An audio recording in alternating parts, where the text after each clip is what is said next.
ప్రియమైన దేవుని పిల్లలారా, ప్రభువైన యేసుక్రీస్తు వారి పేరట మీ అందరికీ వందనాలు. ప్రభువు పేరట మీ అందరికీ శుభములు, దీవెనలు కలుగునుగాక. ఈ ఉదయకాలం పరిశుద్ధ గ్రంథము నుండి దేవుని వాక్యాన్ని చదువుకుందాము.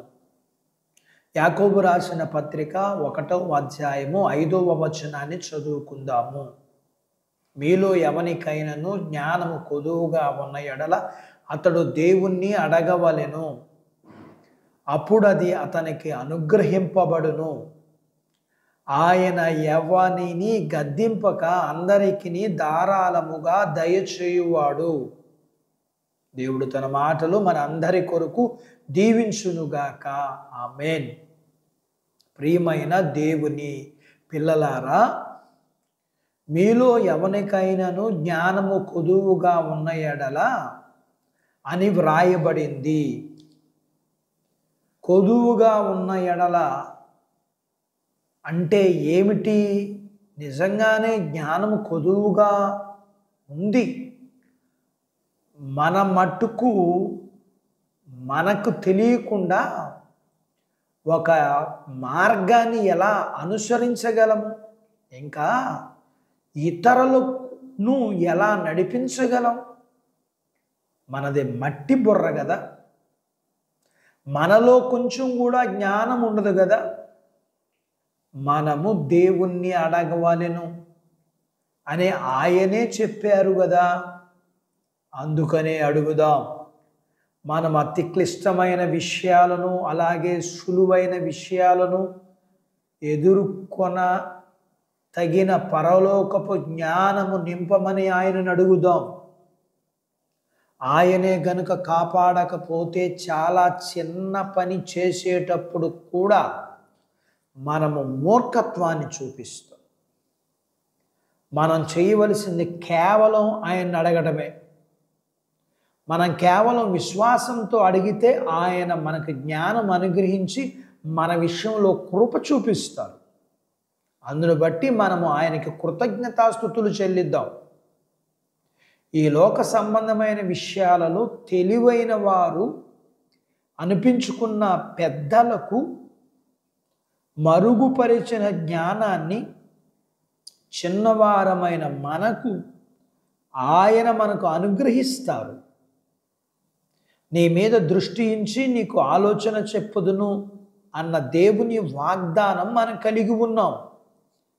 ఇంకా లేఖనాలలో బుద్ధి, జ్ఞానము, సర్వసంపదలు ఆయన యందు గుప్తమై ఉన్నాయని లేఖనం తెలియజేస్తుండగా ఆయననే అడుగుదాం.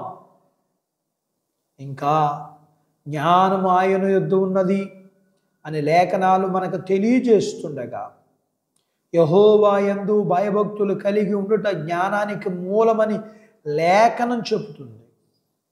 అందులోకి ఇంకా లేఖనాల్లో జ్ఞానాన్ని, తెలివిని కోరుకున్న వారికి దేవుడు ఐశ్వర్యాన్ని కూడా అనుగ్రహించినట్లుగా లేఖనాలలో చూస్తూ, సొలొమోను అతి చిన్న వయసులో రాజుగా అయినప్పుడు దేవుణ్ణి ఆరాధించిన తనకి దేవుడు నీకు ఏం కావాలని అడిగితే, ఈ ప్రజలను పరిపాలించుటకు నాకు జ్ఞానం కావాలని సొలొమోను అడగగా దేవుడు సొలొమోనుకి జ్ఞానము ఇంకా ఐశ్వర్యము అనుగ్రహించారు. అట్టి బాధ్యత మనందరికీ దయచేయునుగాక. దేవుడు తన మాటలు మన అందరి కొరకు దీవించునుగాక. ఆమేన్. ప్రార్థించుకుందాము. నాతో పాటు ఏకీభవించండి. మమ్ములను మిక్కిలిగా ప్రేమించిన మా ప్రియ పరలోకపు తండ్రి, మీ పరిశుద్ధ నామమును బట్టి మీకు వందనాలు. ఈ ఉదయకాలం మాకు కావలసిన జ్ఞానము మీరు మాకు అనుగ్రహించేవారు, జ్ఞానముతో పాటు సమస్తమును అనుగ్రహించువారు. అందులోకి మేము మీ దగ్గర జ్ఞానమును, మీ ఆశీర్వాదాలు కోరుకున్నట్టుకు సహాయం చేయండి. మీ పిల్లలను దీవించండి. చిన్న బిడ్డలను, యవనస్తులను, వృద్ధులను, స్త్రీలను, పురుషులను మీరు దీవించండి. చిన్నపిల్లల చదువుల్లో, యవనస్తుల చదువుల్లో సహాయం చేయండి. ఉద్యోగ ప్రయత్నాల్లో విజయాలు ఇవ్వండి. ఉద్యోగాలలో అభివృద్ధి ఆశీర్వాదాలు ఇవ్వండి. అలాగనే ప్రతి వారు చేసుకుంటున్న చేతి పనులు, వ్యాపారాలు, పొలాలు, పశువులు కూడా మీరు దీవించండి. వివాహాలు కాని వారికి అవుటకు, వివాహాలయ్యి గర్భఫలములు లేని వారికి గర్భఫలాలు ఇమ్మని, గర్భములు కలిగిన వారికి సుఖమైన ప్రసూతి ఇమ్మని, ప్రసూతి అయిన తల్లి పిల్లలకు ఆరోగ్యాలు ఇమ్మని, మీ పిల్లలకున్న అవసరతలు, సమస్యలు, బలహీనతలు, రుణాలు, శత్రువుల నుంచి విడిపించి మీ పిల్లల్ని అన్ని విషయాల్లో ఆశీర్వదించమని యేసు ప్రభు వారి పేరట స్తుతించి ప్రార్థించి అడిగినవన్నీ పొందుకొని ఉన్నాము తండ్రి. ఆమెన్.